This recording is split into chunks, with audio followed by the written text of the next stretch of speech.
The General's tent is a substantial walk away from where my lochos is billeted, so it is with great reluctance that I step into the rain once again.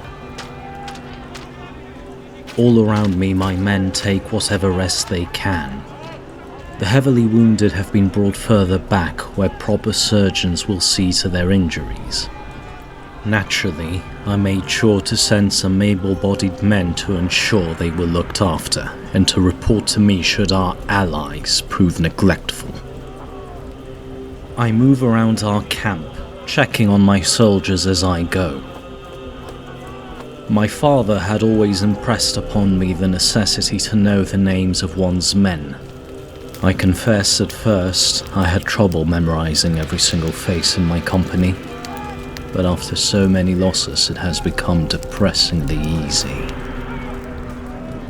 It never ceases to amaze me the difference a feather touch can have in morale. After a word of encouragement here, an earnest prayer there, or the occasional bad joke, depending on the soldier I'm talking to, I can feel the life returning into our ranks. We have been bloodied today. Again. But we're still here. We have survived and we have prevailed. I approach one of my men, busy tinkering with something I cannot distinguish. "What are you working on there, Leon?" I ask. The man looks up from his work. Now that I am closer, I can see he is surrounded by canteens and field pots. He rises to his feet and makes the proper obeisance as a Romeos should. "Good evening, my lord. I took the liberty of inspecting our stockpiles following our most recent engagement and was alarmed to discover a troubling shortage of ordnance. I confess my doubts as to our Latin friends' willingness to supply us, so I will ensure the enemy meets more than bullets next time we meet." I nod. Leon is our last surviving engineer, and a damn good one at that. He is also refreshingly Roman, unlike some other fools I can name around here. Furthermore, the man has an uncanny ability to keep his ear and eye out for anything that might be of interest to us. "Leif tells me you have information on the newest commanding general," I ask. "Indeed I do, my lord. I have heard of Brigadier General John Vaughan Casper from many a brave yeoman. It took a bit of persuading, but they eventually opened up to me. A brave soldier, and an exemplary officer by all accounts. But an inflexible man when it comes to the worship of the Almighty. I am afraid you and he might disagree on matters of theology." "I see. Anything else?" "I am afraid that is all I could uncover, my lord, though truth be told, the information was not worth what I bartered for it. However, I did manage to add all that surplus metalwork for our benefit." "Good man. Carry on then, and keep me apprised as to your progress. We could use the extra firepower." "Indeed we could, my lord. In all my years fighting the heretics, be it at sea or land, I have never come across a problem hell has thrown to me that could not be dealt with through the judicious application of shaped explosives."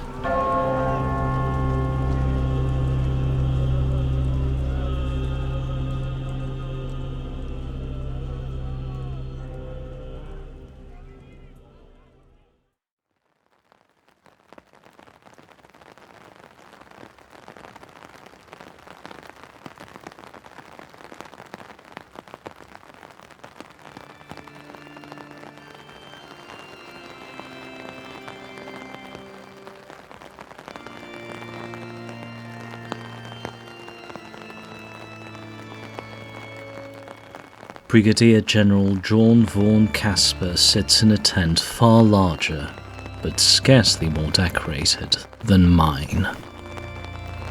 I note that the late Campbell's affairs have already been removed, no doubt to be sent back to his family in New Antioch. Either Casper has had no time to bring in his own apparel, or he shares my preference for frugality in times of war. What he doesn't share is a healthy respect for the Empire. He is a grim figure, tall even for a Latin, and heavily scarred. This is a leader of men I might have grown to appreciate if not for the disdain plastered across his face when he laid eyes on me and Leif. At his side sits a familiar face. Chrysostomos is a striking figure. He is taller than Caspar, almost as tall as Leif in fact, but unlike the Varangian, he is stick-thin.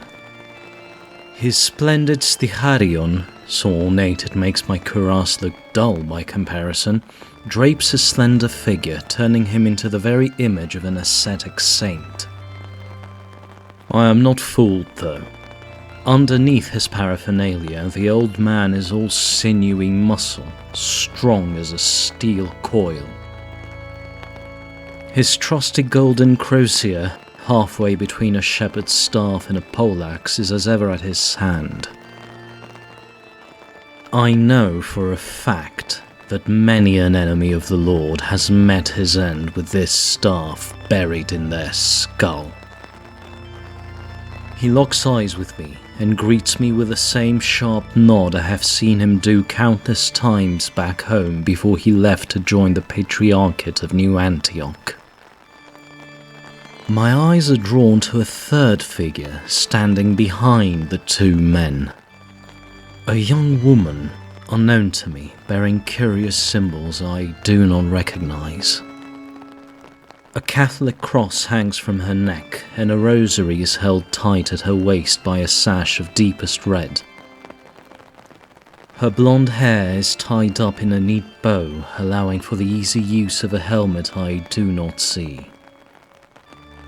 A semi-automatic pistol sits neatly in a leather holster on her left side, a rare and precious weapon in the confined spaces of a trench.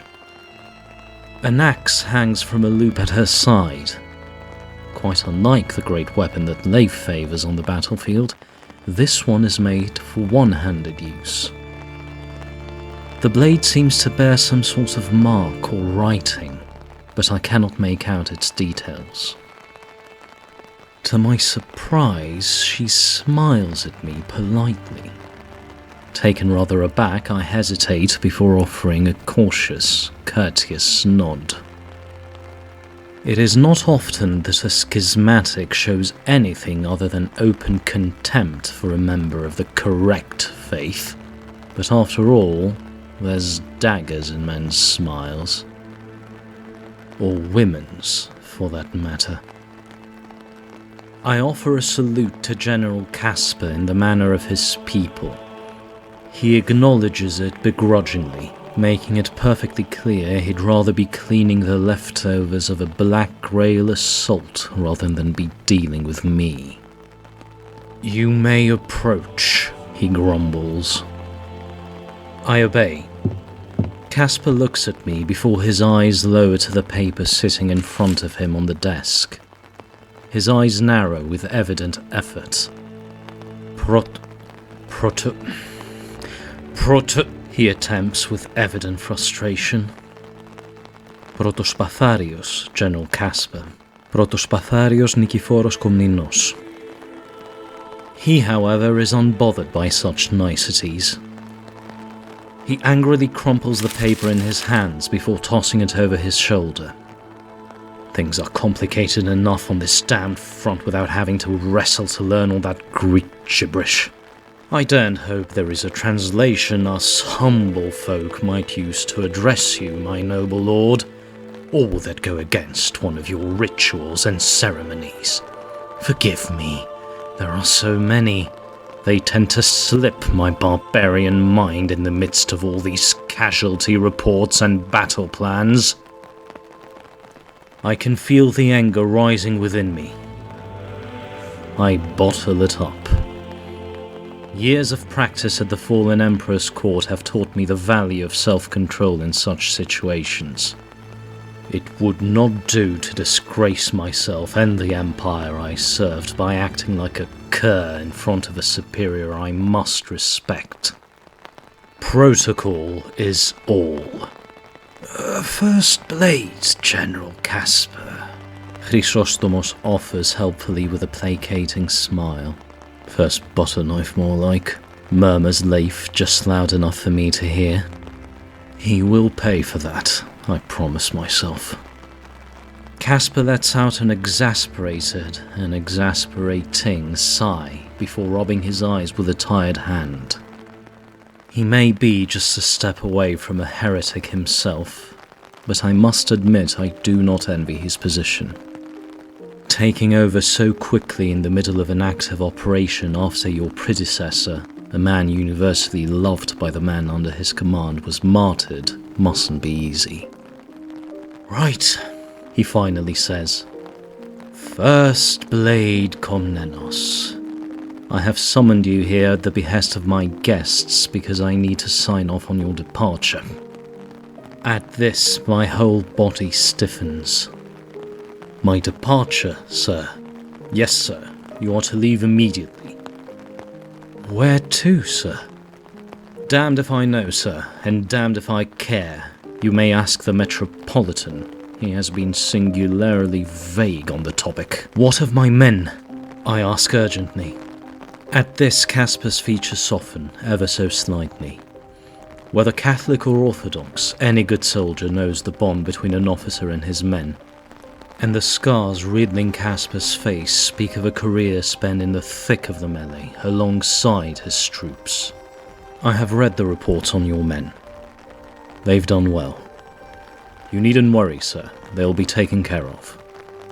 The General has kindly agreed to let the remaining members of your Lohos return to New Antioch to act as a guard for His Holiness the Patriarch. Chrysostomos adds in the soothing tone of a patient teacher. You're taking my men from me, I ask, trying to contain the tremble in my voice. No, dear boy. Trust me when I say you will be glad of our decision. You needn't worry about them. They will be afforded all the respect owed to soldiers of Christ by our people in the Patriarchate. Right, well, I can see my presence here is not needed. Casper interjects with annoyance. Here is your leave, sir. He says as he hastily adds a signature onto a piece of paper before unceremoniously handing it to me. New Antioch thanks you for your service. You may use my tent for your deliberations before taking your leave. With that, General Casper makes for the exit, clearly glad to be rid of our company. Please forgive the General, Protospafarie, the woman says after a moment of silence. He has much on his mind after the tragic death of General Campbell. I realized for the first time she had remained silent so far, and she hadn't stopped smiling either. Her voice is calm and soothing, sibilant like a poet's, or a snake's. I am struck, however, by her effortless usage of my title, delivered with the slightest hint of Antiochian accent. No Catholic I had ever met outside of their clergy had shown such familiarity with Greek. Courtesy and protocol are worthless, madam, if they must be dropped in moments of difficulty, I reply. I have heard and read much about the intricate workings of the fallen Emperor's court, she says, with what I found to be suspicious earnestness and enthusiasm. I would dearly wish to see it for myself sometime. Surely the Lord our God smiles when his children find a way to remain dignified in the face of adversity. Wouldn't you agree, sir? I cannot think of a reply. I am not used to such talk coming from a papalist. For all I know, her respect could be entirely feigned, though in my experience the schismatics were forward with their feelings towards outsiders. I can usually tell an honest person from a flatterer, an indispensable tool of survival in the court of the fallen emperor, but this woman is a mystery to me. There is something about her I cannot decipher. The innocent smile she bears on her face brings to mind the intricate mask my father once brought after his return from the floating city of Venetia when I was a child. Pretty enough, but unreadable and unnerving. Whoever and whatever she might be, she is clearly a skilled player in the age-old game of intrigue and obfuscation. This bright young servant of Christ is Lady Alice Lemoine, Chrysostomos says. She is the reason I have come all this way to see you, my son. Metropolitis Chrysostomos has been most helpful and insistent, she adds, once again perfectly hitting the name and title. He swore by his considerable faith that you were the right man for the job. At this her gaze and smile shifts from me to the old man. As she flashes her teeth, I still cannot make out whether that smile holds warmth or poison.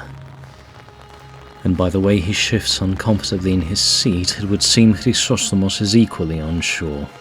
And it takes a lot to unnerve a man who had stared down Hell Knights in his prime. Yes, well, as I explained to Lady Lemoine... Father, please. For a man of your station, just Alice will do, the woman says as she looks at me with a playful glint in her eye that I most definitely do not trust. Yes, right, well, as I explained to Alice... Marvelous. You have more experience than most men in venturing into enemy territory, have you not? I do not reply. I wouldn't be here if they didn't know the answer to that question. His Holiness Chrysostomos tells me you have taken part in several attempts to recover imperial artifacts from the lost and the damned. He says you have laid eyes on the fallen city itself and lived to tell the tale. He wouldn't have if I hadn't been there, Nath interjects. I was wondering when he would butt in. The man had been uncharacteristically quiet so far. But no matter how blunt of an instrument he is, the man is a Varangos. He can smell a snake a mile away like the best Byzantine courtier, or else he wouldn't be very good at his job. He cannot hide his thoughts nearly as well, though. Normally he would be leering at a woman like Alice like a dog in front of a roast, but his face is stone cold, suspicion plastered over his burly features. I notice his hand resting on his belt close to his large knife. I know for a fact how terrifyingly quick he is for someone of his size, but I have no idea how handy this Latin is with that sidearm of hers. The wear and tear patterns on her leather holster, however, seem to scream very. Of course, she says disarmingly. It is only together that the children of God shall triumph against his enemies. I am deeply honoured and humbled that a man of your rank, Holy Father, would speak highly of me. But may I inquire as to what purpose? I ask, eager to get to the bottom of this affair. Of course, my son, Chrysostomos says. His behaviour seems off. I can see a curious mixture of excitement, a usual trait of his, but also apprehension. This is a facet of his I have not seen very often, and it worries me. Lady Alice is on a mission of the highest importance. Chrysostomos leans on his chair, emphasizing his next words. She bears the seal of the Duke himself, in fact. The woman takes out an envelope from under her red sash and hands it to me, flashing her smile. I take it cautiously and open it to reveal an official-looking document, remarkable in its brevity.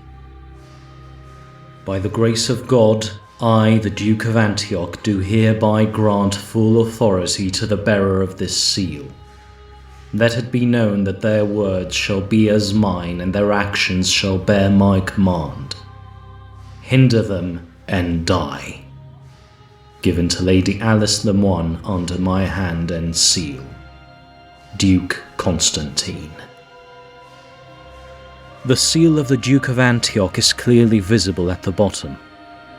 I glance at Chrysostomos, who offers a curt nod of affirmation. The Patriarchate would have made absolutely certain to verify the veracity of this missive. I trust his judgment and that of the Fathers of the Church. The Duke honours you with such trust, Madame Lemoine, I say, handing the document back to Alice. Indeed, sir, she replies with all the humility of a saint. And you and I must now strive to prove ourselves worthy of his confidence as we bear our cross beyond the front lines and deep into hell's domains on the blighted soil of creation. I do not like the sound of this at all. Journeying into the unhappy lands where hell's rule has fallen like a yoke is a mission of incalculable risk to body, and most importantly, soul. I wouldn't dare consider such a venture unless the prize was well worth it, and I could trust my companions beyond doubt. Looking at the radiant smile of the woman in front of me, appearing so at odds with the surrounding madness of holy war, I know I can only potentially satisfy the former of those criteria. And what will we be looking for, Lady Alice? For the first time, her expression changes. Her features harden with a hate and fervour I had seldom seen, even on the most zealous of trench pilgrims. "Why, sir," she says, her voice so cold and sharp it sends a shiver down my spine. "An enemy, of course. An enemy we must send screaming back into the cursed bowels of hell."